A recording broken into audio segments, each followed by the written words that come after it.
Happy भैलेटाइन week किस day आपण मानक स्वागत। आज मुझे आपन सहित गोटे छोट लव स्टोरी शेयर करने जाऊँगी। जदि आपको वीडियो भल लगे शेयर करने को जमा भी भूलि शुणु। राहुल और स्नेहा पाखापाखि 3 वर्षर संपर्क थाए। दुहे कॉलेज समय दुहे को भल पाते किंतु सेमानक प्रेम सदा सरल और सम्मान सहित थिला।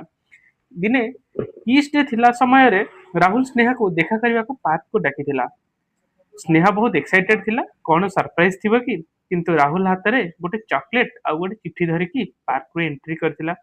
चिट्ठी रे लेखा थिला प्रेम केवल किस नुहे, प्रेम हेउची भरोसा और सम्मान।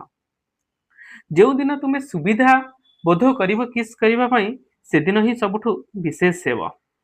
एही कथा सुनी स्नेहार आखिरु लुह झरी आस्तिला। से बुझिला प्रेम सत्य और शुद्ध। से आगु बढ़िला एवं राहुल गाल एक किस कर देइथिला। से किस केवल ओठर स्पर्श थिलानी, सेहा थिला भरोसार मोहर, सेहा थिला सम्मानर प्रतिज्ञा और आजीवन साथीर आरंभ। हापी किस डे रे मो दर्शक मानक एया स्टोरी। नमस्कार, जय जगन्नाथ।